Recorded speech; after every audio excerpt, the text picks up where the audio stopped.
Leave everything, even the desire for enlightenment for a moment.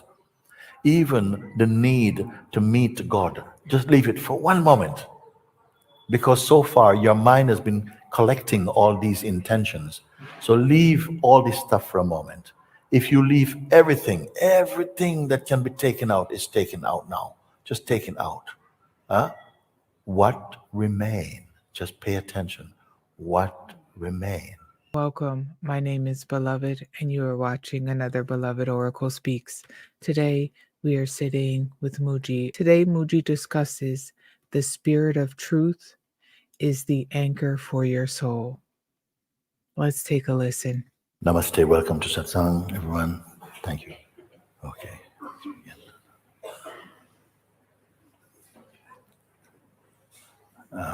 You come.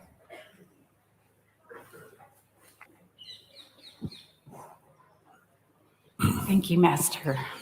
Thank you.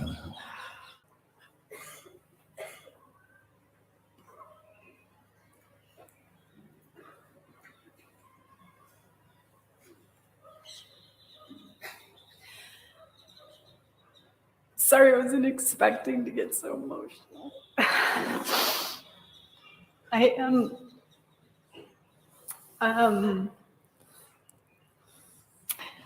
wondering why some beings get this so much quicker than others, this anchoring. And I've had these joyful, happy, just very serene, peaceful moments in my life, but I cannot seem to stay anchored in it. And I sometimes find myself feeling jealous and getting confused why some beings just get this and very few. And I think, why would God's grace do that? Why would he give this to some beings so quickly, and to others it seems to sort of drag on and off? I don't feel that it's in the play of life. There is giving and there is receiving. This gift, this offering, this knowledge has always been in the world, but the world has not always been in this knowledge. Don't blame God and say, oh, why he gives to some and not to others. It's being offered to everyone. Why? Because the capacity is within you to grasp this. You ask why some grasp it quicker than others. You see? We have no statistics.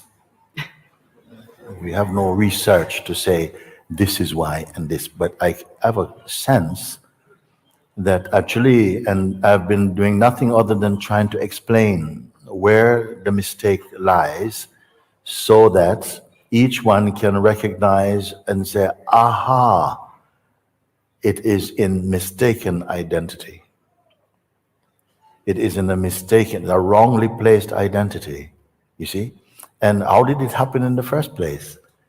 And it seems as though, if I could give an example, if I should say, in the same way that all the beings living in the ocean are wet, all the beings who come into manifestation get conditioned into believing that they are the body, which is necessary for the consciousness to experience existence and diversity. The body is necessary. The body is not the problem. The body is not a curse. But we each seem to be referring to ourself, our personal idea of ourselves, as the fact of who we are. And I'm only endeavoring to show you, not to give to you, because you are already that, to reveal that that identity is also shaped by consciousness, but it is a very limited form of consciousness. And that if life is really generous, and we are going to find out if it is or not, then it would be to discover that even this sense of personhood, which we feel is the fact of who we are, will be revealed to be the fiction of who we are, watched from the fact of our discovered self. And I endeavor that that is proven today. If you say, then okay, but why some get it more than others? On which side are you placing yourself, by the way? Obviously, I'm not the one that gets it quickly. Although, Mooji, I have to say, I have had like these moments of deep, abiding, undescribable peace Yes. and joy. And Why it doesn't last is because the one who is experiencing it is not consistent. It's not because the thing is not consistent, but the one you take yourself to be is not consistent. It is fluctuating, changeful, feeling like this today, feeling like that tomorrow. How can that inconsistent identity perceive that which is consistently happy, consistently joy? I want to show and I want to prove it to you, actually, that if it is recognized because you feel that you have the sense, but I am here, I am constant, I'm constantly myself. And I say, well, actually, you're constant more at the place of presence or conscious presence or as the witness. You're more constant there than you are as the person. The person is not stable. It is fluctuate, come and go. Today it feels like that, tomorrow it feels like this. It is not a reliable, consistent state. And it's that state that you're referring to as yourself. And hopefully, at the end of this conversation, you will come to see that that is really not what you truly are, but the idea or the impression you have of who you are. It is not stable. Now, we have to move on from this point. I'm only saying this now, Yes. okay? When you speak of yourself, you say, yes, I have had moments, I have had periods of this joy, of deep peace and so on, but it goes away. I'm not able to stay there. So by saying that, you automatically assume that there, the place you're talking about, and you are different, and it takes effort to be there. Well, it will take effort for the one you take yourself to be, because you don't understand that the you really is the there you're talking about. And I want to show, because it's not enough that I just say it, because your mind really is the one that really hears it and is trying to make sense of that. But I want to show you another place, a deeper place, you see. So speak another few words and let's start. Let's see what happened. Carry on from here for me. Sometimes I have very strong anger comes up in me as well. And Everything about you is sometimes. Everything about you is yes. sometimes. Sometimes like this, sometimes like that. This is indicative, actually, of the state. Sometimes.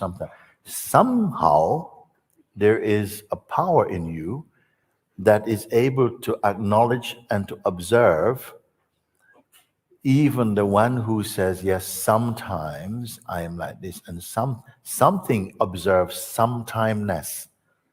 That which is able to observe the play of sometimes I'm like this, and at other times like that, that which observes sometimeness is that itself sometimes. Excuse me. Slow down. Let's take a look, because this look is a very important and valuable look. That which is able to say, sometimes I am like that, and other times I am like this. That which is observing and seeing sometimeness, that place of observing relative to the sometimeness it is watching, is it sometimes. No. Yeah, but I won't accept the answer from your head. Something says, no, it isn't. But that does not lead to a deeper fulfillment. You see, it has to become your experience. Where are you looking from? You see? You say, yes, sometimes like this and sometimes like that. Don't identify with or don't log into the play of sometimeness. Just observe with some detachment. Just observe. You with me? Yes. So from the very observing place, that which is observing, is that a sometimeness thing? Does that word of sometimeness apply to that? Or is it constant and consistent? That field of seeing. I know it's going to take a few goes because your mind is not used to getting around that. But even, watch this, even the mind trying to understand that is also observed. Isn't it? I can wait. Even the attempt of the mind to try and say, I didn't quite get that. Even that is observed or observable. I'm finding myself afraid to answer that because, Can I say something? yes. I'm going to push at this, okay? I'm finding myself unable to answer that. Is also an impression and a feeling arising in you that is also observable. You are trying to get somewhere with the feeling, but I'm more interested in that which simply observe that, because that feeling will soon be gone. That feeling and that identity will soon be gone because it's just traffic. It's like clouds passing. But you have the impression that you are the stable one experiencing unstable states and affected by them. And I know how difficult what I'm saying can sound because also there's a little resistance inside to really follow what I'm speaking. Because if you follow what I'm speaking, it will take you to yourself. That's not quite true because even the you being taken to yourself, that you is not true. If I've gone too far, I'll stop and we can try another way of speaking. But this is as direct as I can be with you for now, as in accordance with your capacity to follow me. Because as long as there's a strong personal identity in you, that's where you think you are hearing from. That is the you that you feel need to make progress to get more deeply towards the goal, which you say is your true self. For me, all of that is imagined. How sometimes I find it hard to distinguish between my mind and my consciousness. That is kind of, I guess the more identified you are, the more strongly identified you are with your imagined self, the harder it might be to be able to tell Yes. what's coming from your being and what's coming from because my the more ego. you're identified with the sense of personhood, the more blinded you are into seeing things in the holistic way. The more there is in you a strong identity in personhood, that personhood limitation is not able to comprehend the whole. And yet it is not truth. I know these words first talk I'm having in the morning and they seem like, whoa, I'm just not getting this. It's okay. You will. But you must get it now. So you're saying, where you are speaking from is a place that most beings know and are familiar with and identify with this son who say, I find it very difficult to do this. Yesterday, it was introduced to you, I say, a fresh exercise, and it's called eye watching, watching the eye. Did anybody remember what I said about it? Did it prove to be effective or not? And what is this exercise? I say, whenever you speak, The most potent and most powerful word or concept is I, because it is the firstborn of all concepts. Because as soon as the I arise, then the sense of you or other can arise. The sense of other cannot arise if the sense of I is not there, because it's in respect to the I that the sense of other is. Oh, I don't know if you catch it. So I is always there. The I feeling is there. But the I feeling is given to the sense of personhood, whereas the natural sense of I represents consciousness. When you say I, it indicates consciousness. I am. Consciousness am. Am means exist. I exist. But this natural I exist feeling is confused with the person. And the person is a very restricted, very contracted state.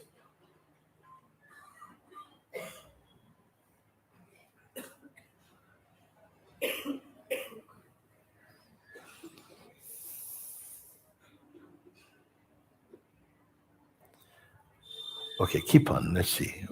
We must go through. Therefore, what I said is, whenever, as you begin to speak, even think, with what identity are you speaking? Watch that. Just watch it. Is it personal? Is it impersonal? Are you speaking as the pure consciousness? Or are you speaking as merely the body? Or are you speaking as a sense of a personal self? It's important to watch. And you'll probably almost always see that when you refer to yourself, it's as a person. It's part of our cultural conditioning. And everyone, almost everyone, relate to and refer to themselves from the position of the I person rather than as I consciousness. This is why Ramana Maharishi, he say, the I removes the I and yet remains the I. The paradox of self-realization. What is he speaking about? The natural intuitive sense, I am, transcends or overcomes the I, me person conviction, and again remain in its natural state, I am, I exist. It's from that I exist state that I'm asking you that you can observe your person and its world. As soon as you recognize this, everything begins to change for you. Your world becomes much, much more expansive, more light, more open, less afraid, more peaceful, and not a piece of peace. Peaceful. Peace. Consistently. Right. Okay. Consistently. When I've had these moments of being, what I find myself Okay. doing is So let's do the laughing exercise right now. Who are you referring to when you say when I? Is it?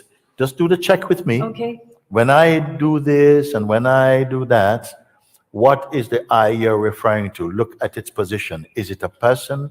Is it the pure self? Is it the body alone speaking? Is it the mind alone speaking? Respond. Watch it.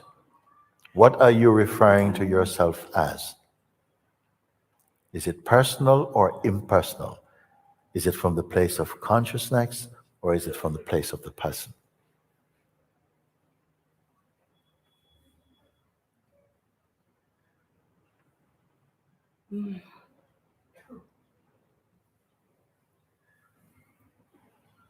You see, what we are doing here would be an exercise that probably many, many years ago, very few people would have had the chance to sit with this type of guidance. Because the majority of people are not concerned about these things. Just bless me, bless me, bless me, give me more money, give me more success. You know? But this is the kind of looking that will bring you back into your freedom. Trust it a little. Follow it and see what you discover, even right now. from where you are referring and to who you're referring to you as yourself, is it personal or is it impersonal? Is it from the place of consciousness? A simple question.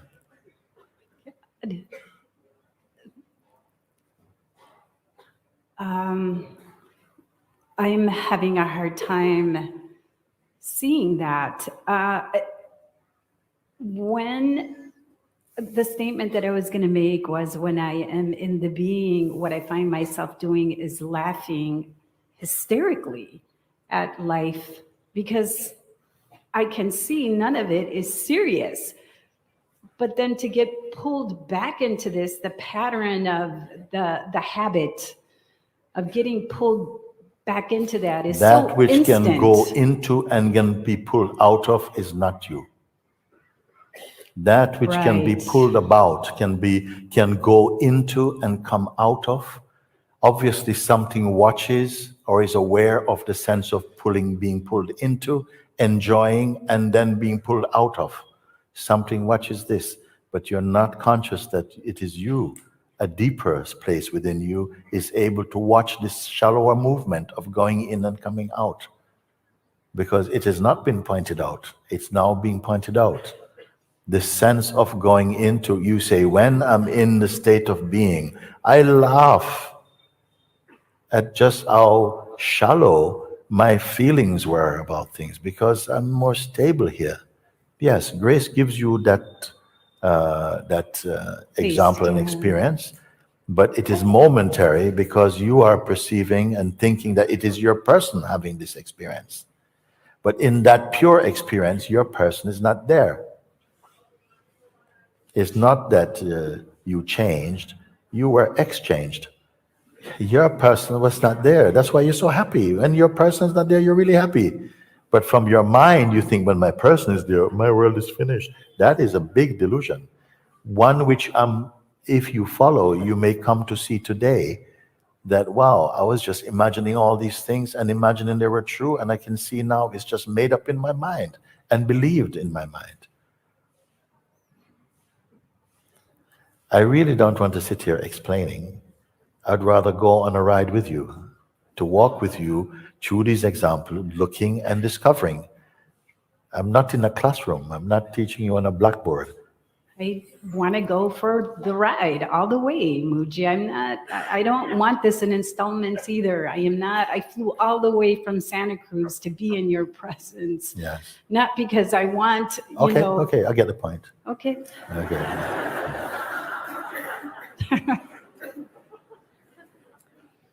Then how much you can follow me if I say, let me try another simpler way, maybe. If you, right here as you're standing here, no? If I ask you, don't try to destroy anything or suppress anything or develop anything. Simply don't cling to anything for a moment. That's the simplest advice. Don't cling to any idea. Don't hold on to any idea. A fresh idea or an old idea. Even to the sense of identity of who you think you are, Just for a moment, just leave them right where they are and don't cling to them. It's possible we can start here? Yes. So just any history about yourself, any biography, your self-assessment, just suspend that for a moment, just for a little bit, just for the short time we talk. Okay, don't hold on to any shape. And any projections about the future, like I came all the way here, I hope I go back, just don't touch any idea or concept for a bit. It's possible? It feels agreeable for you? Yes. Okay, so just be empty of don't be a container of ideas or intentions or memory for a moment. Just be empty of them. Because we can do that. And anyone else can follow. So let go, just be completely empty of this. In a short while, you can go and pick them back up if you want. But just for the moment, just leave them. Leave all this stuff. Okay? Notice how it feels if you're not holding on to anything for a moment. Just notice what your inner environment is like. You're not holding on to any, there's no valuable or favorite concepts for a moment. Just leave it. It's good? Yes. Yes, okay. And also the idea, okay, I've done that. Okay, now what we do? And I say, no, next. Don't touch even the idea of next. So the next thing is, no, don't touch next. So just be with this, okay? Don't hold on to anything about your body. Like, okay, I'm a woman or a man. Okay, we know that. But we don't have to hold that. Just let that just be. So you can just be empty for a moment. It's good. Just be like this. So you don't have to be focusing on any scenario or any idea or any intention at all. There's nothing to look at. There's no pictures. You're not reporting about a movie. So how are you right now? I'm just asking for some feedback for a moment. Nothing. I feel nothing. You feel nothing, okay.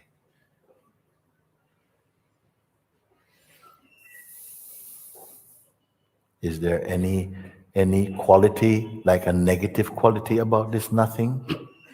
Just, I want to say this because sometimes we say nothing and it's coming from the mind. It's like nothing, it's not what I want. No, but just be nothing, okay? Is it a negative or positive state? It's neither. Empty.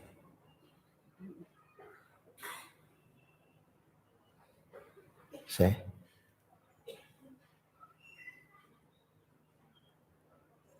It maybe is not what your mind came here for. Maybe your mind is thinking, well, okay, but when am I going to get enlightened or whatever it is?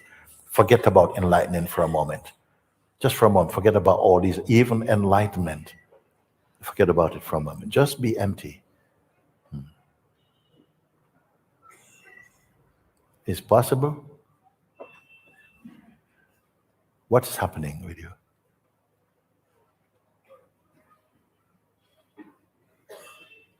I guess my mind wants to turn it into some sort of sensation. Okay. That the emptiness and Yeah. So, but we're not going to go there, are we? no. Because if you go there, we're not here with this. Your mind wants to do something. That's the habit.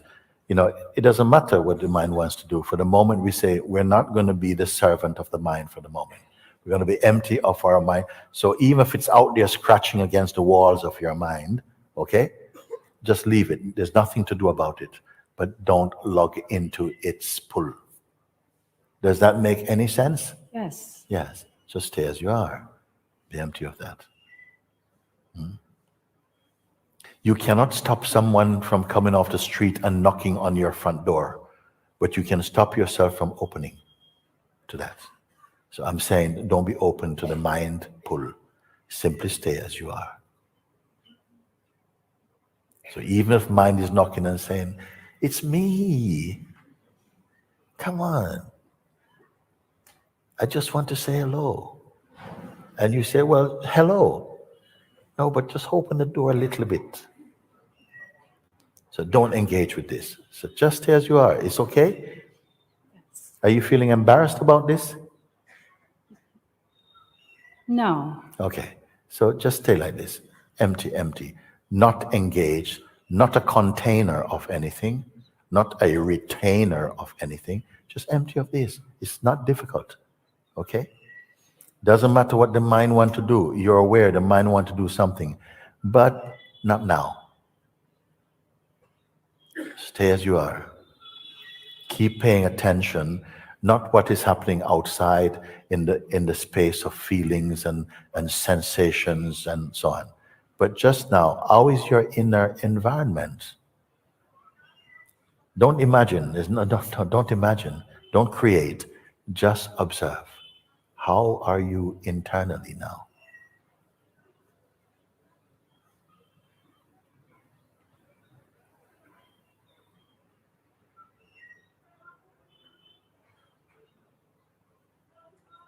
You have to think about it. No, Okay, there's so- nothing coming to mind. Okay, I'm not asking what's coming to mind. You see, your mind is right there. I know. I'll help you. I'll help you. I'm saying, no, you don't need the mind's help. That's been the problem.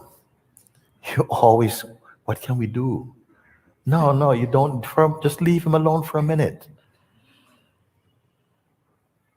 You see, look, you see? It's so hard to be without your mind, even for a little bit. Why is that so hard? It's not hard. it's You are not. thinking it is hard, and believing you're thinking. Right. How to shatter that? When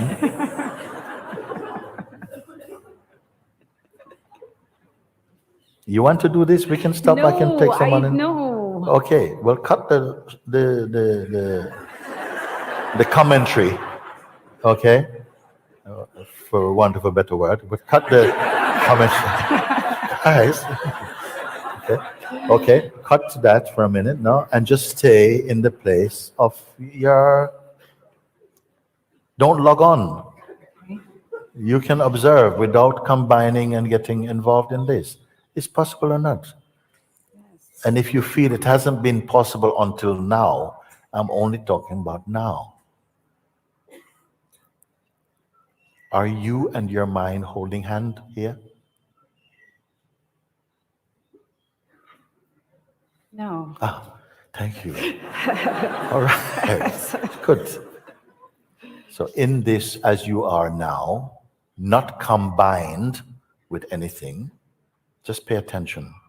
You know, I'm not asking you to do anything, some spiritual gymnastics. I'm just saying, leave everything for a moment. A simple advice: leave everything. Leave everything, even the desire for enlightenment, for a moment. Even the need to meet God. Just leave it for one moment. Because so far your mind has been collecting all these intentions. So leave all this stuff for a moment. If you leave everything that can be taken out is taken out now. Just taken out. What remain? Just pay attention. What remain? Don't imagine. What remain?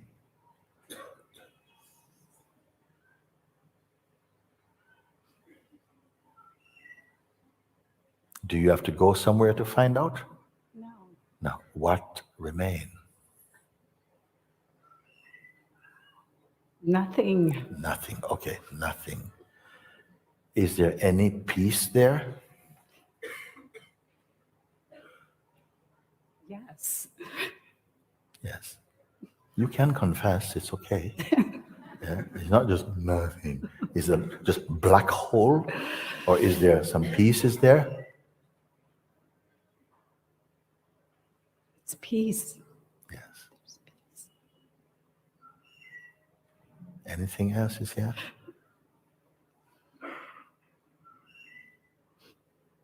There's joy. Joy. Well, it's coming quick. Okay. And some joy is there. What else is there?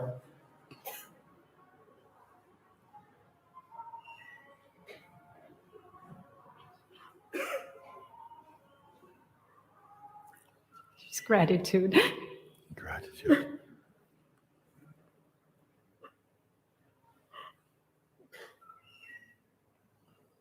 So, emptiness, nothing, peace, joy, gratitude. Not what we expected in the nothingness. Justice, just enough. Okay? Do you feel disappointment? No. No disappointment. Let me just ask you a little bit more, no? What you're discovering, are you creating? No. No. Are you efforting to maintain them? No. I feel no effort. Huh? No. No.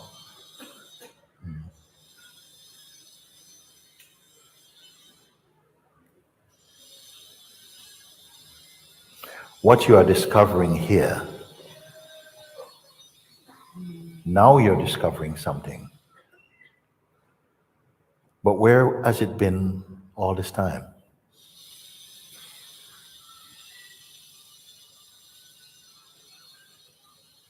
It's always been here, It's Mooji. always It's been here. just blocked by my mind, my thinking. Yeah, forget that. Yes. Forget that. Just now, okay? No commentary, just a simple answer, okay? Yeah. The mind is waiting, like, I can help you. Yeah? Okay. No, you don't, just for a bit. Let him stay outside and shine your shoes or something. So you just stay here, no? You're discovering that somehow when you're not holding on to all the things that your mind is giving you to calculate and to work out and to analyze and to admit and to judge and so just suspending that activity or the engagement with that activity, you are discovering a space of emptiness, a sense of like nothingness, but there's a joy, there's a silence, there's peace. And you say also a sense of gratitude. Okay? Then I ask you, this that you're discovering here, where you're discovering it today, but where has it been all this time? Did it arrive today?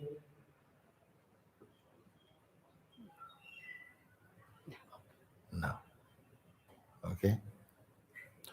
And I ask you, did you create it? You say, I did not create it. No? How is it staying here? Is it by any effort? I mean, are you keeping it? I mean, there's peace, but are you a peacekeeper by any chance? No, it's just here. Okay. Let's see a little bit more. Is there any way that it can fade, this of itself? Can it fade, like gets weaker and weaker? That the further you go out walking, it's getting weaker and weaker. And then, oops, too far, come back. You know, is anything like that true? No way. No. If you go to sleep, and a deep sleep, where there's nothing at all, okay? And you wake up, is it possible that this would be gone? No. We have you on record, by the way, saying all this stuff, okay? Why would it not be gone?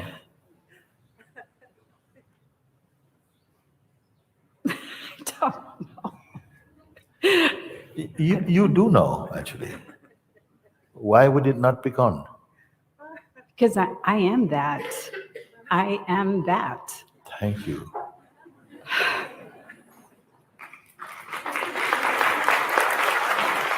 Now, you say, I am that. Is that a belief?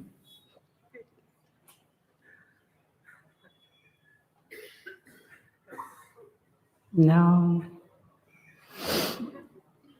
Is it coming out of a kind of an emotional state? Those words? No. No. If the mind comes up now and say,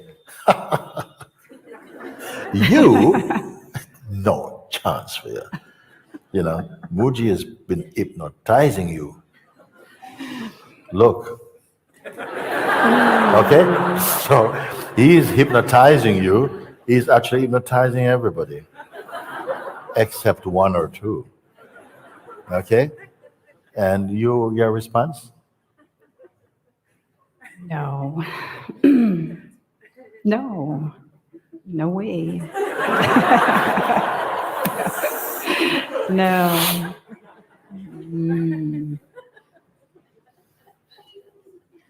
Can this be true only while you're standing there and because you're standing here with me? No. No. Thank you. Can I ask you something more, something that seemed very unreasonable, a question to ask you? This that you are perceiving, and you say, I'm not creating it, but I'm simply at one with this. I want to ask you some questions which are very unreasonable for a human being to be asked. Because you're not a scientist, you're not a researcher about these things. Can I ask you, Was this that you're experiencing, was it born? Did it have a birth date or day? Was it sort of like it wasn't and then it was? I don't see that. Yeah. There is just a knowing that it's always been here. Okay, I accept this one. Is there any place, any boundary beyond which it is not?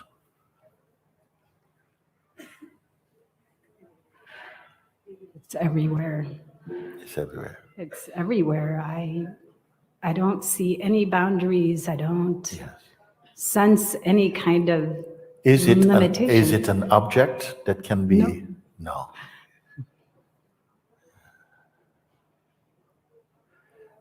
Can it die?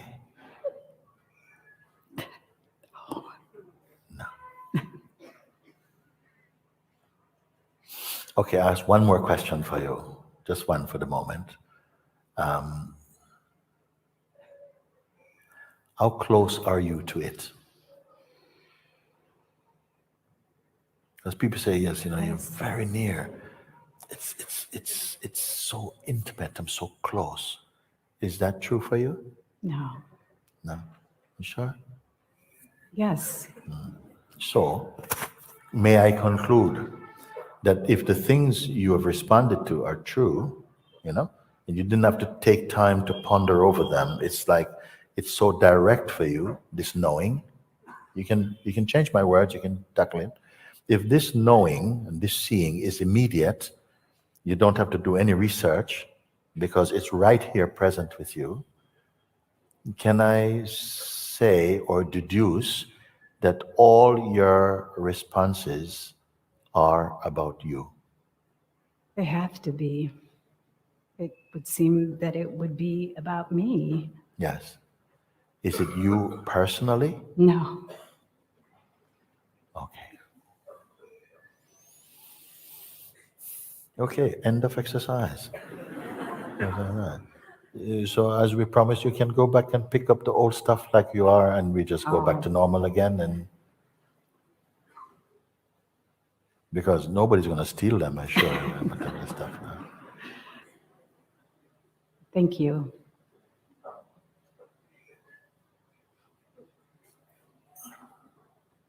You sure this is not just a feeling? It's not a feeling. Yeah. The mind wants to sort of get in again. I can Yes. see it. Yes. But you I can don't- see it. Yes. Yeah. Okay. You think you can invite the mind in just now? Just say, okay, mind. Oh, okay. Come on. Never mind. Come. Come in. Okay. Throw your best punch. I just want to try. Can we try this? Sure. Is it risky? No. I Okay. don't think it's risky. Okay. You who are saying, I don't think it's risky, are what again?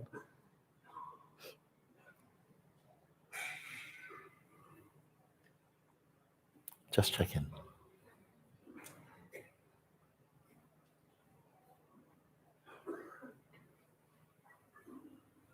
I am. Are you strong or weak or anything? No. No. Okay.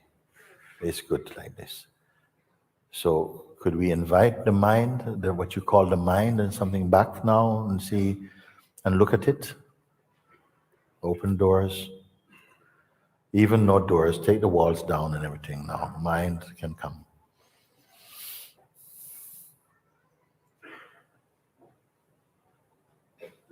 It could. Okay. And? So he's not knocking outside now.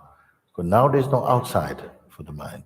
There are no walls and no doors. Okay? So now, what?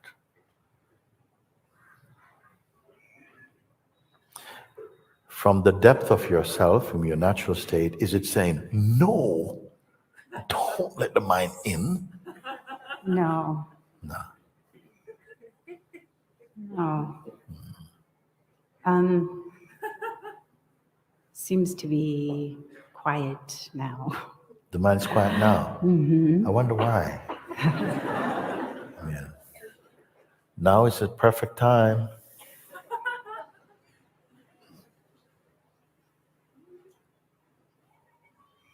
We're good like this? Yes. May I check in with you again Please. to see? Yes. If tomorrow, please remember her face. Not her clothing, because she may change, but her face. If you see her again tomorrow, you can check in with her, you know? And if you find her getting very annoyed, like, leave me alone, just ask her, who are you again? You have my permission to do that.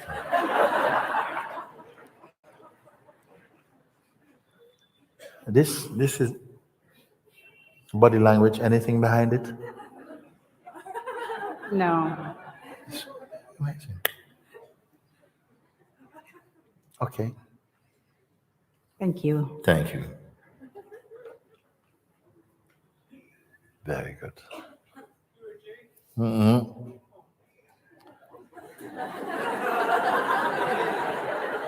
Okay, come.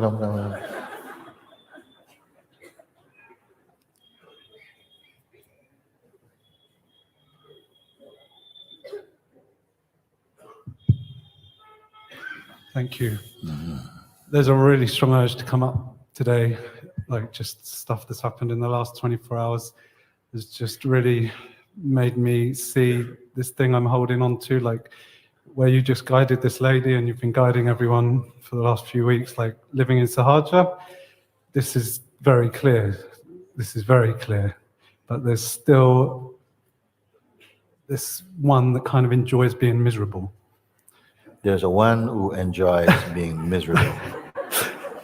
I've heard about this one, that there's someone who is never happy unless they are unhappy. Have you heard about it? You maybe know the one also? Intimately? Okay. I caught myself saying to Sana yesterday that I was tired of being the miserablest person in the happiest place. And as I said it to her, I could see the one holding on to the, like, wanting to be miserable to keep it alive. And Yes. and I was seeing it. Yeah. And yeah, I guess I just wanted to come up and just let it go, let it go, let it go, let it go. Let 'Cause it go. I watched the satsang you had with Martin last night, and it really touched me because everything he said was everything I've been wanting to say for a long time. And at one point you said, like, this is all coming now because you are right on the edge of your transcendence. Yeah. And it was so clear, like, yeah, if I just drop all this, Yes. I'm here, Yes. and I fully know that in my heart. Yes. We can use the word dropping it, or we can say leaving it. Which is easier, to drop it, or to leave it, or to don't touch it. Whichever way, it amounts to the same thing. We're free to do it. Yeah? Because this power comes because of your seeing. You can see, wait a second, there's something that enjoys being miserable. And there is like a very intimate relationship with that, where the feeling of I has got a bit locked into that also, and feels like, it's like me, just like, I win because I am the most miserable person in the happiest place. Okay? So, okay, you may find that there's some competition actually. Okay. So that was seen, and that is seen, and you see something sees, but hey, what is all that about? It's nothing. Who is holding on to that? Is it you who are holding on to that, or that is holding on to you? Because I want to remind you of something. You, who I see to be the self, can exist without that, but that cannot exist without you. Again, you, who and what you are, can exist and does exist without that. But that cannot exist without you. You understand? It needs something from the sense of you, either some identity or some interest, some association or some belief, because that's the fuel that keeps that spirit alive in you. But it is not you. Like I was saying, I can use this light and cast a shadow on the leg. But however much I can use lighting, I cannot convert that shadow into the hand. This is a shadow self. It cannot exist. The shadow cannot exist without the hand. But the hand exists without the shadow. The same way you are watching a shadow identity that is saying, but you see it now, because for a while it seemed to be existing in a kind of blind spot that you sensed but couldn't see, but now you can see. And you're not seeing with just fleshly eyes. You're seeing with the eyes of understanding, in the intellect of the being. You are seeing from there in such a way that even a man who is physically blind could say, yes, I can see that. Because you can see it with understanding. That thing, that idea, is only an idea that has grown into the sense of an entity through belief, habit, and association. You see? Now you say, I can let it go. Well, you are like what? This thing is like a farm. But are you a farm? Do you even have to let it go? Isn't it that in merely seeing it, it has no power? In merely seeing it from who you truly are, how can it be attached to you? In what way? Who are you? Do you have a shape or a size that these things can stick to it? Where are you seeing from? You see? Maybe that sounds a bit complex. If you feel I can just let that go, then let it go. It may work just fine.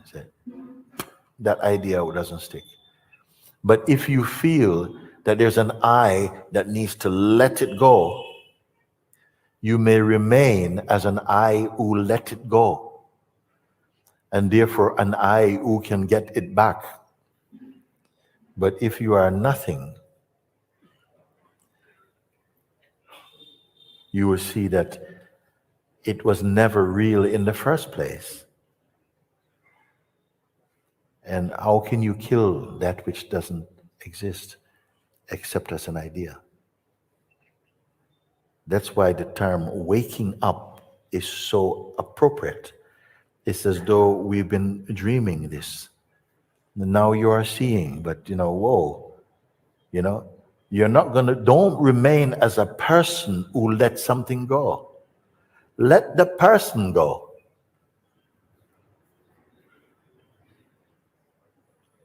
Because one of the way in which it appears to live is like by posing as credible. If I let the person go, I'm letting a lot of my life go. No, you're letting go of your strife, delusions go. You cannot let go of what is real.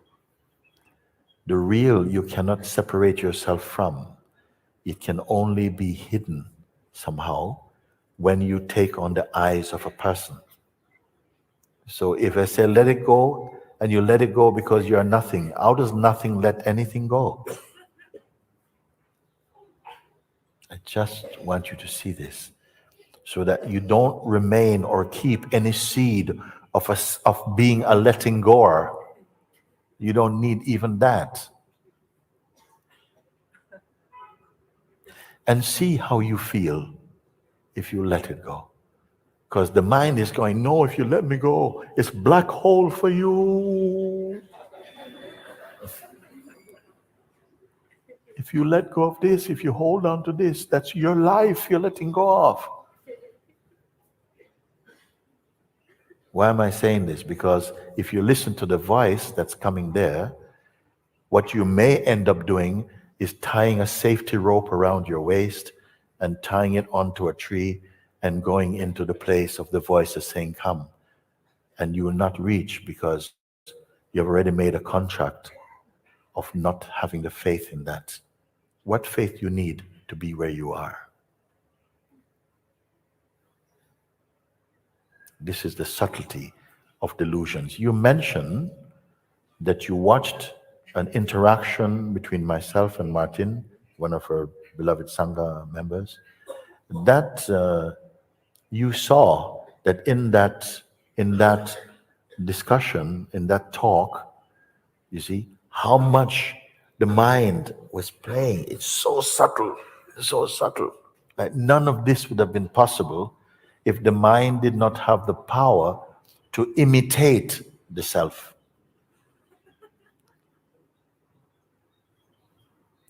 But it could only imitate the self to the one who is imitating you. The idea we have of who we are is suffering from the delusions of its own projections. You are untouched, but you're unaware of your perfectness, actually.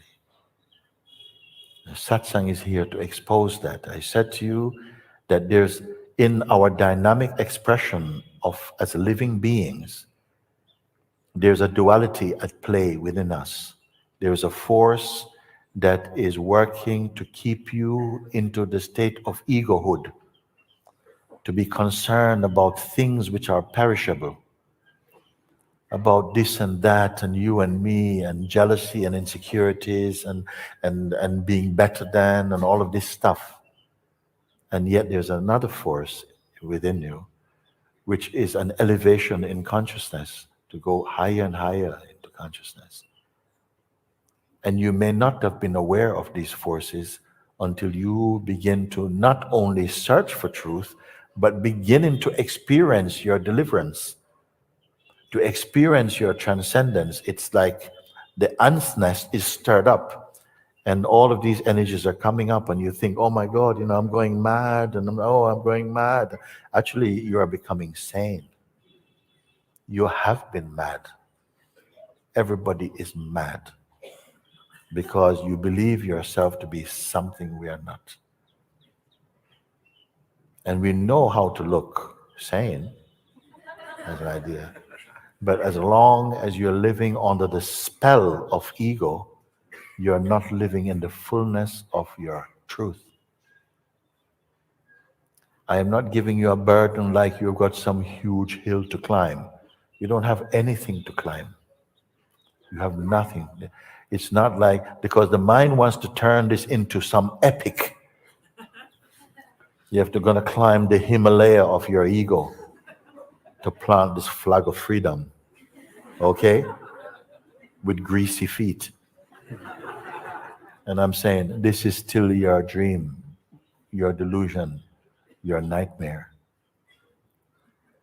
I want to show you how easy it is. Why easy? Because you are already what you're searching for. You are already what you're searching for. But because you believe in the identity of the seeker, who is illusory, the thing searched for seemed at a distance and far away. But you are told that the self is infinite and all-pervading. If it is infinite and all-pervading, how can it be separate? It is always here. It is more here than you. It is more here than the idea you have of who you are, which is always fluctuating like the waves on the surface of the ocean. And you are discovering this, but resistance is there because the mind says, if you do. I remember in my own time, there was a time when It was time to go beyond something which is a limitation, but I was not sure in my mind. Okay? And I want to tell you this. I'm not embarrassed about it, but there was a time I was a bit embarrassed about it. Because it was a time to go beyond a limitation, and I was looking, and suddenly it was as though something inside me say, if you go there, you're going to end up like Quasimodo. Quasimodo! Now, Quasimodo was some French, I'm not a French character, we see, of this hunchback like this, no? It's not even in my culture. I see a black and white movie when I was maybe about 10 years old. But the mind say, he didn't like that. If you go one more step in this direction, you're going to end up like Quasimodo. And I thought, whoa, no, I don't want to go there. That was a reaction, but yet something inside, let me call it grace for now, was saying, no, you've been through this type of thing before. Trust it. There is a pull. Trust that pull. And I opened to this pull, and Quasimodo disappeared forever. Even now I can speak about him. He don't exist. You understand? Something inside is intimidating the idea you have of who you are, because you believe more in the idea, the constructed self, than you are aware of your true self. So this psychological attacker, it cannot attack or intimidate your true self. It can only intimidate your self-image, the idea you have of who you are. It is the idea you have of who you are who's been suffering this existence, hoping one day to reach the place where you're now looking from.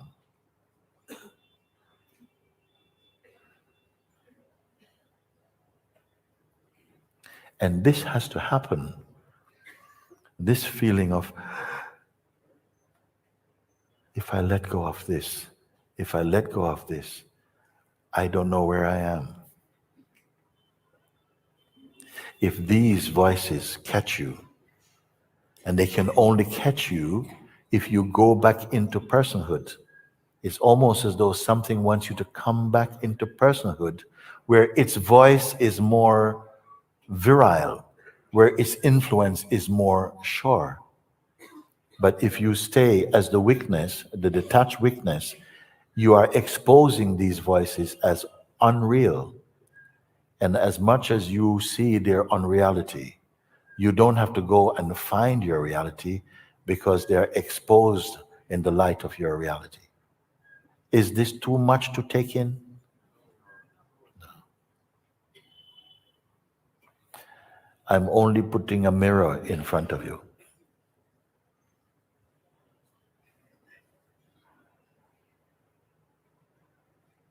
But the mind is asking, how does it work? I'm putting a mirror. Why a mirror? Because when you look in the mirror, you don't have to construct, you only see. So when you say now, yes, I see this thing coming up, I saw that play. For how long you have been hypnotized by these thoughts, but now you saw, through looking at another scenario that helped you to recognize your own scenario, you can say, I caught him, I could see him. This is what the Buddha did. He saw how the illusions were created. And in that moment, he says, yes, you who have built this house, I have found your foundation, and I'll break your foundation. You are finding out what is holding this illusory self together. And you say, let it go, then let it go. But don't retain the identity of a one who let it go. Just let it go. This is the power that you have, the power of discernment. There's no need to create a self, because your self is the uncreated self. This is created. This is in time, as all created things are in time. And they will exist for a time. And then they will dissolve in time. This is a mortal body, but the immortal is residing in it for a while. When this body go, he cannot go because he's everywhere present. I don't want you to believe this.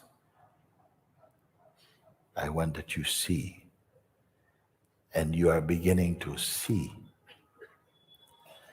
A force exists in you, and that force exists in the world and is keeping us blind to the truth of who we are. Wake up. Satsang is the waking room, not the waiting room. Waking room. And this is what's been happening here since coming to this place of Rishikesh, is we are bearing witness to beings waking up out of the sleep of time and change and ignorance and death into timeless awareness.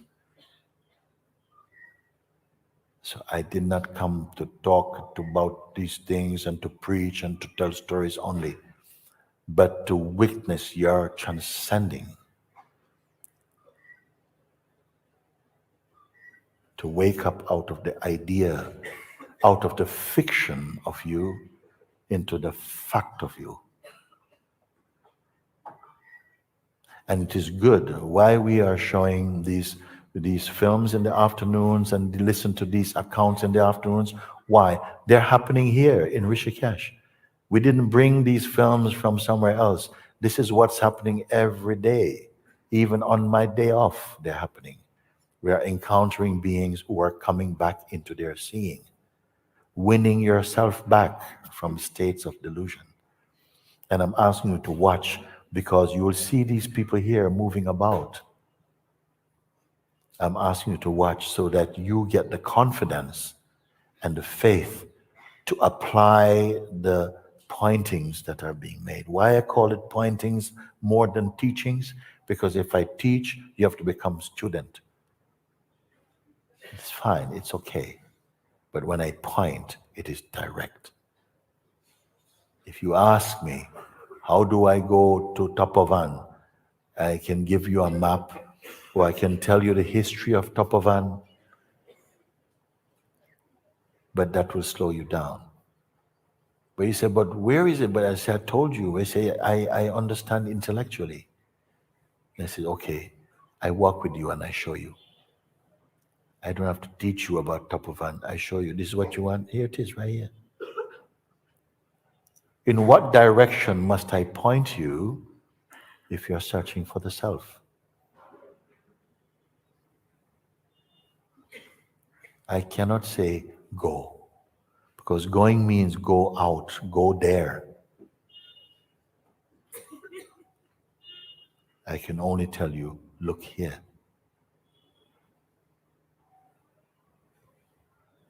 Where is the distance between you and yourself? Just the distance of a thought. A belief creates separation and distance. And you're here to wake up out of this sleep. It is not a bad play. It is an extraordinarily brilliant play. You cannot be a victim because you are the one you are searching for. Therefore, I say you have the advantage because you don't have to create a self. You don't have to make a self, but you must recognize that which you are not, which presently you take yourself to be. For a while, this is also to say that I'm this person growing towards the self. It is a very big road. And most beings, because we believe we are the body-mind person, will follow that path. It is also a great path, the great river of religions all over the world, and people, we are moving in the path of elevation, the path of what you may say, the path of growth, of evolution, growing closer and closer to our imagined goal. It is a path. What is this path? Refining the sense of identity, moving from the states of the lower gunas, tamaguna, rajaguna, sattvaguna, turiya, growing like this, becoming more refined until the very one who has go as far as it can be refined drops away. That's it. But I am not showing you that journey today, although I don't curse or dismiss that journey, but I'm showing you a direct way, the way of the sage's way, the sage's way. That the one who is making the journey is the imagined self.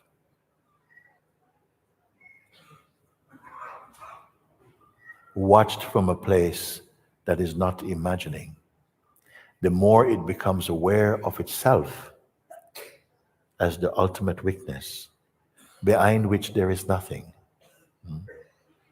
That is called liberation.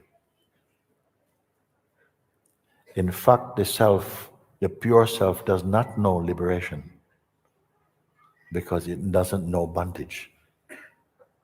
Those only exist in the mind consciousness, which is its earliest and purest projection. I don't know if you grasp this. It's not even necessary for me to tell you this right now. It's only because there are few beings here for whom that is important to know. Maybe what I say now will be absorbed later. But for now, I only point you to that you are capable of observing the movements of time and shape and thought and identity. You cannot be essentially or fundamentally the thing you are observing. You are observing everything, capable of observing everything. But yourself you cannot observe phenomenally. This is why I use the term a non-phenomenal recognition. What it means is not, you cannot see the self as an object because it is not different from you.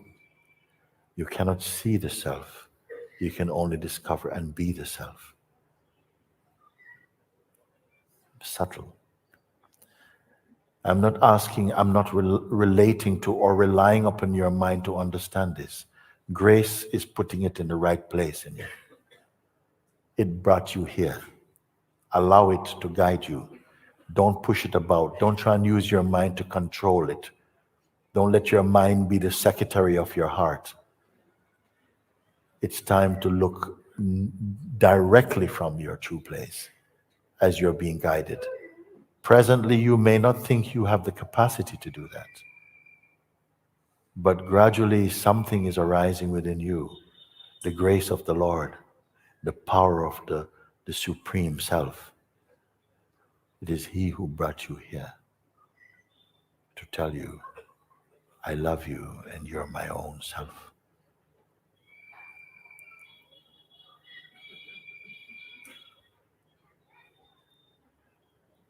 So when you say, I see it, I see it, I see it, this seeing is very important. See it, leave it, or drop it. But don't retain any identity as someone who dropped anything, because you just are. The sun does not drop darkness. It only radiates light. It does not know darkness. In fact, it does not even know light.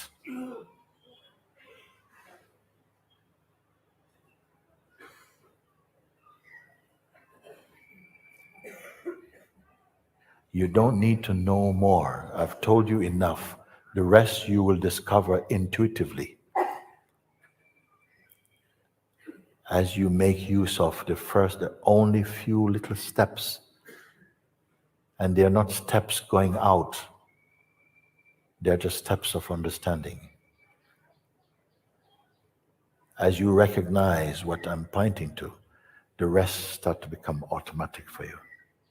Automatic for you. That's what it The feels mind wants to send you on a journey. Go there, do this. And for how long have we been on this journey? I don't know.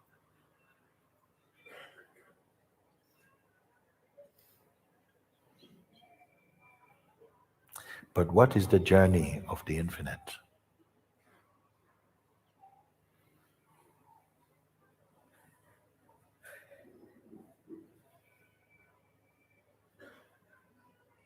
Maybe the belief in our personal self is still got some grip for something. It's okay.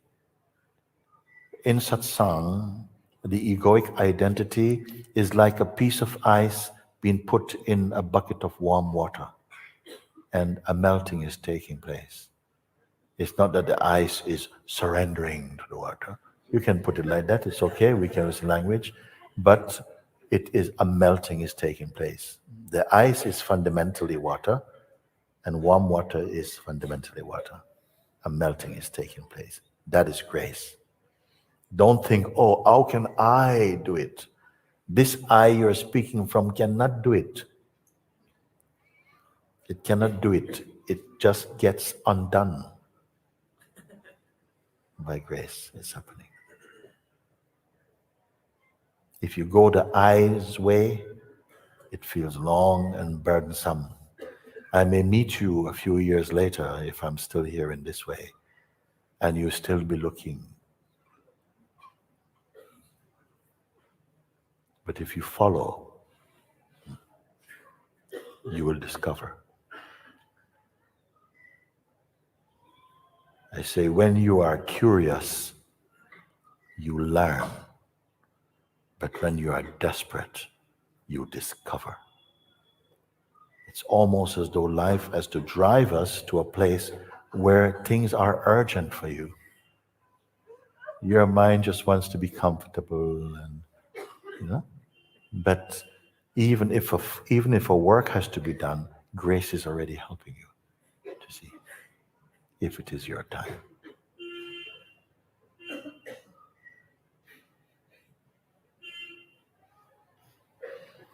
Thank you. Thank you, Lee.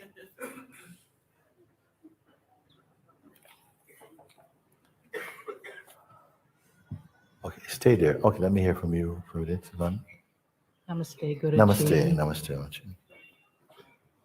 Guruji, I don't want to waste any more time. Good. I don't want to waste this life.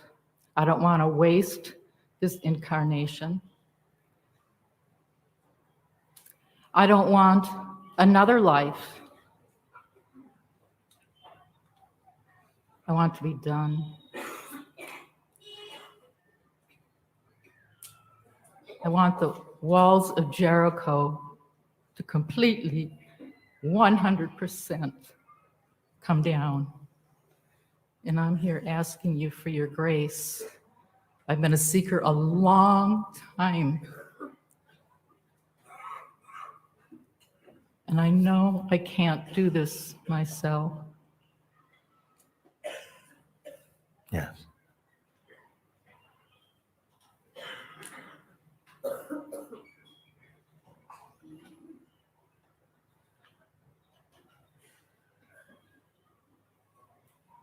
We had to taste for a time a sort of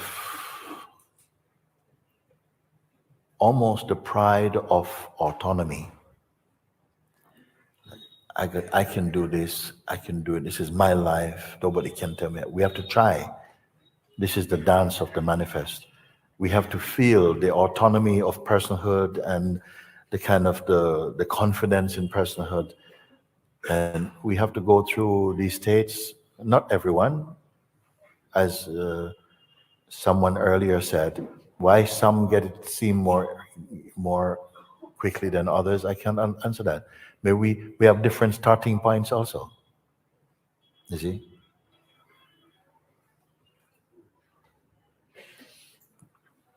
But somehow, sometimes life has to play where your dreams are broken, where your pride is crushed,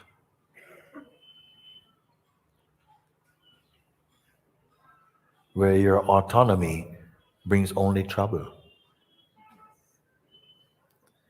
in order to create in us favorable conditions to work with grace. Because if there remains in us an arrogance, and arrogance is coupled with ignorance, then darkness comes into the world. So when we are feeling humble, when we're feeling, I cannot do this in my own strength, maybe a humility comes. Where there's humility, there's an openness. When there's openness, there are possibilities. It's part of the play. So if you've come to the point where you feel, I need help,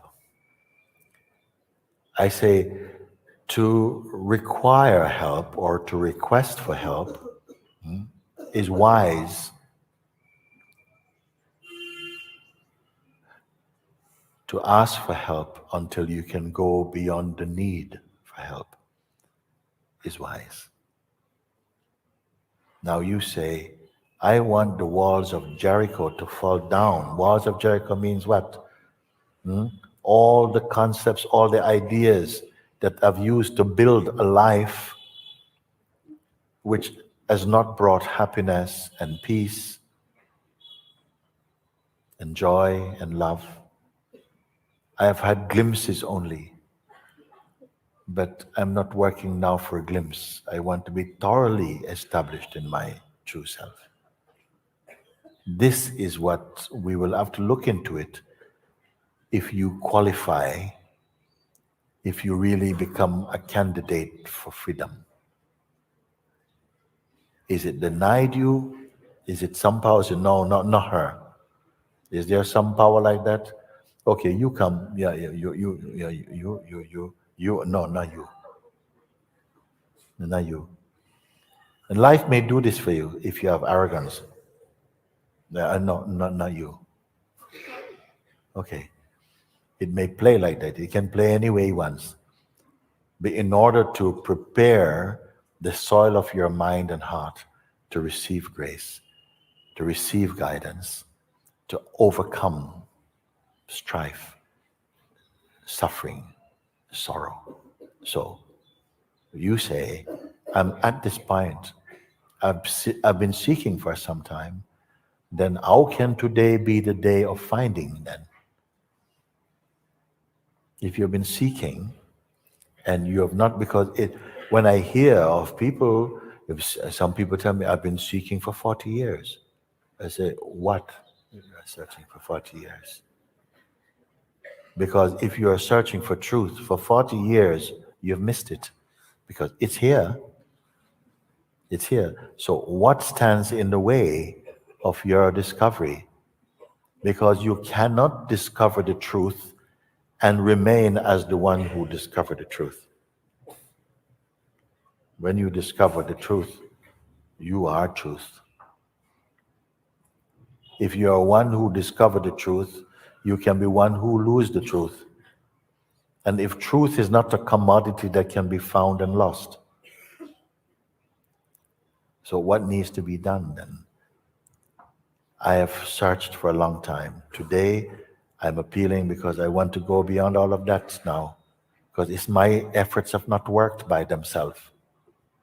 Help me, you see. Have you listened to the invitation played in the mornings?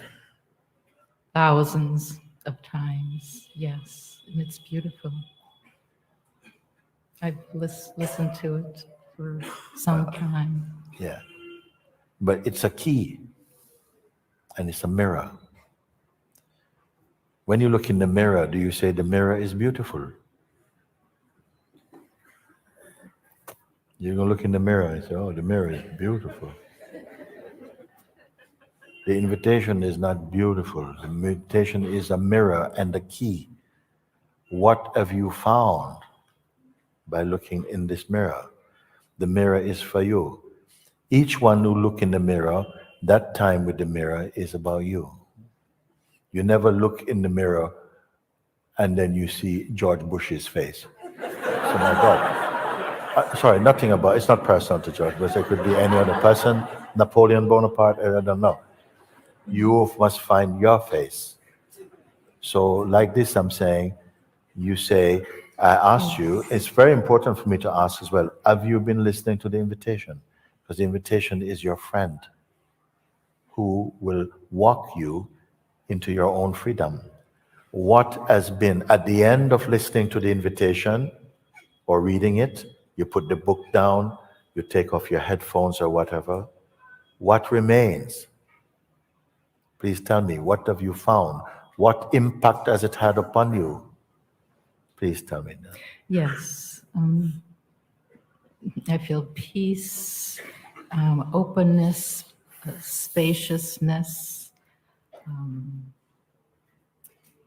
formlessness, agelessness, a love, beauty.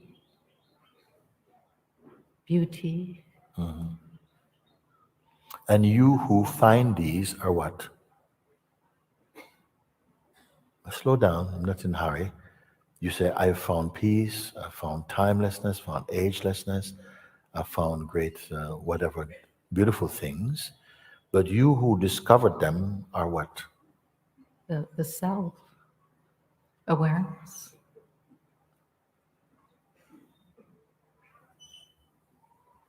But then what you're saying does not tally up with your question. If you have found these things, what do you found? Why would you be asking, I've been searching for so long, and please, I want the walls of Jericho to fall down. Did they not fall down in the invitation? Well, actually, I can see I should have been clearer. The walls of Jericho have fallen down, but there is some residual that is milling around that appears to be beyond my seeing. But how do you know them then if you say that there are still some things around and things like that, but appears to be beyond my seeing? Don't try to be super perfect. Because the awareness never doesn't stay. It Where comes can and goes. okay, the awareness, self we are doesn't saying stay. that it's infinite, it's omnipresent, but in your case it doesn't stay. Where does it go? You see, It's this just is hidden. This It is hidden somehow. From who? By what is it hidden? Something can only be hidden as an object. If you're talking about an eclipse, there must be at least 3 factors. It must be the thing that exists, the one who wants to see it, and the thing that comes in between to block the thing. Can the self be like an object being blocked by the mind and the one can't see this? Can the self be an object? We need to be clear about this because we are tackling how the mind presents things, because many people are searching for something that they're going to recognize phenomenally. This is why I say it's a non-phenomenal recognition, meaning it's not recognizing something. You cannot see something and go, ah, I found the self. So you found the self. Yeah, it's right there. And you are what? Who find the self? Please just listen. I'll just take a minute to share a very short example. One yogini, I talked about this before, I don't speak about it for a while. She is in meditation. No? She's in meditation. And somewhere inside this empty space of meditation, she begins to hear sounds. And the sounds are the most beautiful sound. Like no composer, no musician can produce such melodies. It's like,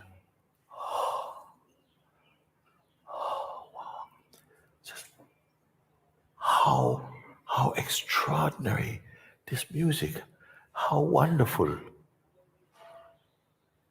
But it cannot be what I am because I am here to hear it. As soon as she recognized this, the sounds drifted away and she remained in her state. Next, the most beautiful colors appear.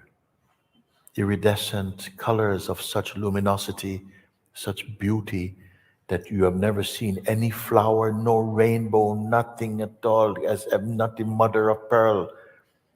The color seen cannot compare with the luminosity, the brilliance, the beauty of these colors. And she's almost mesmerized by them. So, how extraordinarily beautiful. But they cannot be the self. They cannot be what I am because I'm here perceiving them. As soon as that became clear, the colors, they melted away and she remained. Now, beings shaped out of light are floating towards her with radiant smiles, an embrace that looks like an embrace of the Divine Mother coming, floating, coming, and whoa, this one is really fantastic. Such love, such beauty in these beings there. I must be in heaven, the beings are floating. Some coming,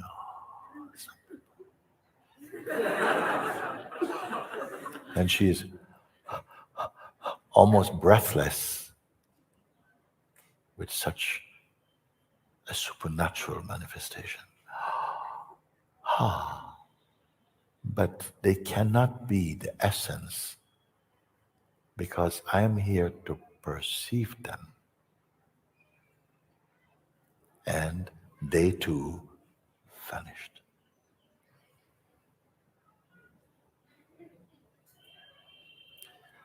You cannot see the self. The mind will try to present it as an object, some form, even a burning bush, a chariot of fire, a golden cloud. But it is not the essence, because the essence cannot be seen. It is from the essence that even seeing is seen. So nothing you can imagine, any shape that is created shape or manifest shape, whether it comes from this plane of existence or another plane of existence or from the highest heavens, can be the true self.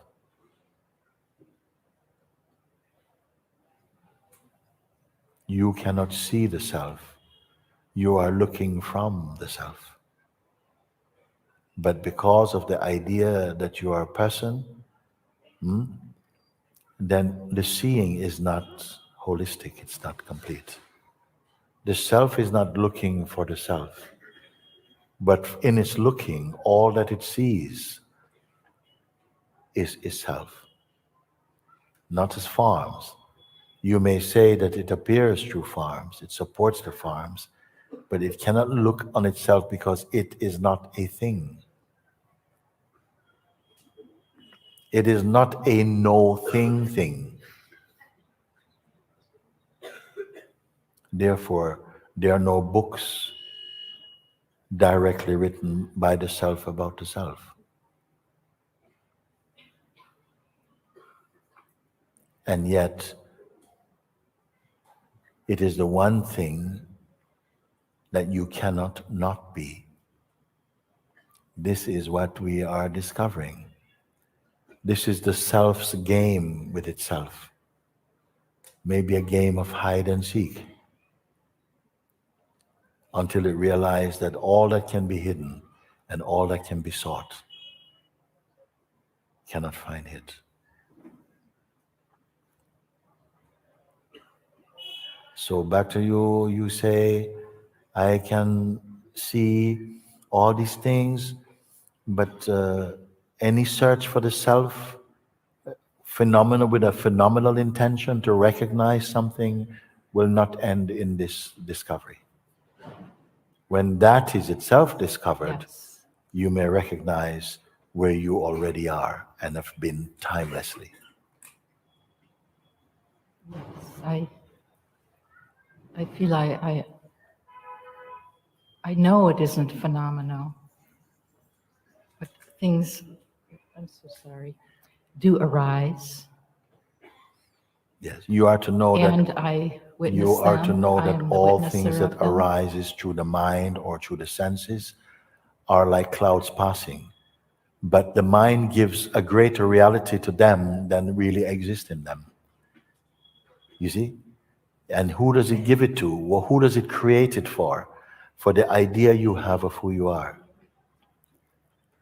When you can see that the sense of yourself is who you take yourself to be and is not the fact of what you are, then a great opening prevails. And you come to see, but I cannot settle for any image as what I am. Even this image. You see? Yes, yes. And then you qualify to perceive the imageless, but you don't perceive the imageless with imageful eyes. It's not a dualistic functioning or outcome.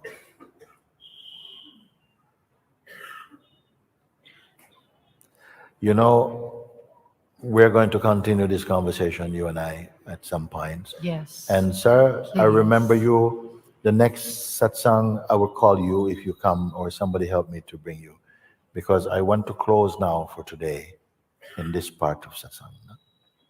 I feel it has been shared enough for today.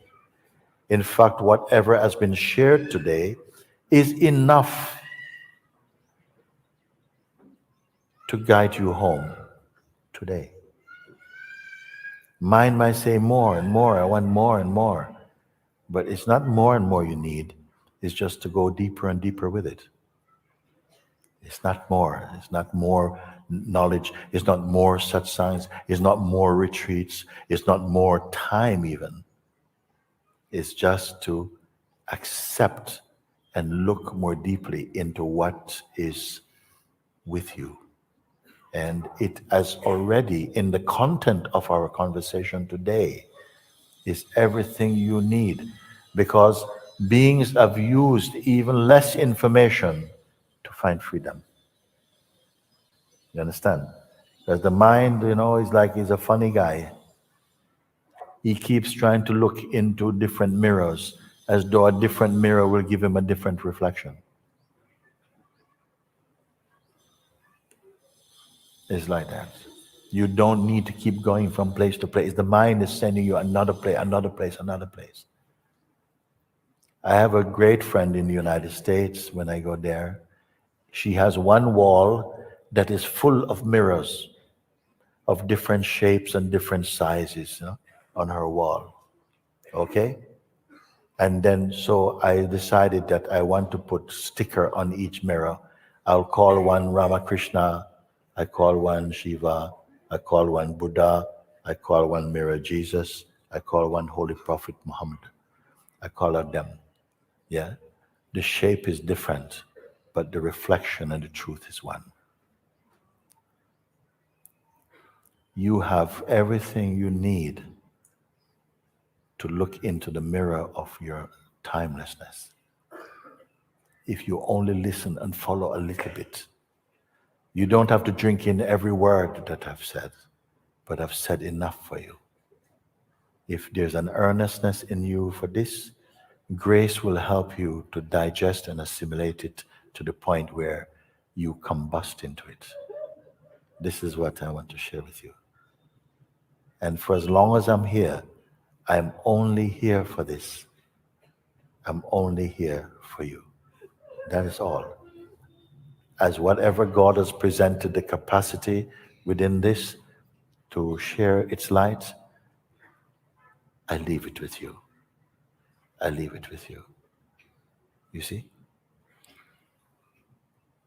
it is the expression of God's grace. That's all I can say.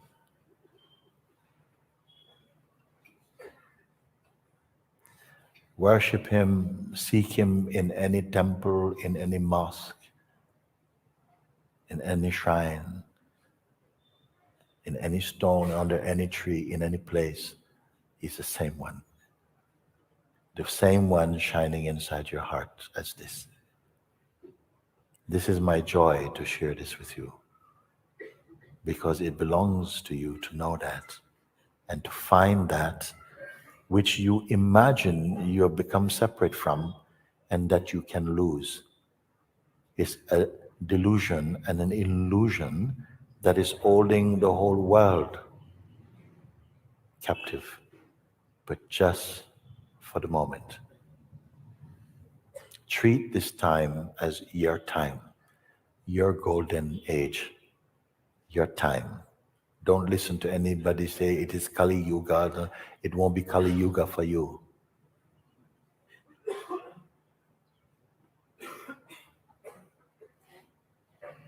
So I will continue to speak with you, okay? I would very much like that. Good Me of too, you. me Thank you too, so me much. too. Thank you I for feel now. very blessed. Thank you. I love you. I love you Love too. you very much. I love you. Thank you. Thank Thank you. you. Thank you. Thank you.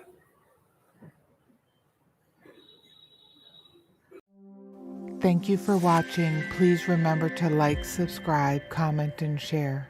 Namaste, darlings.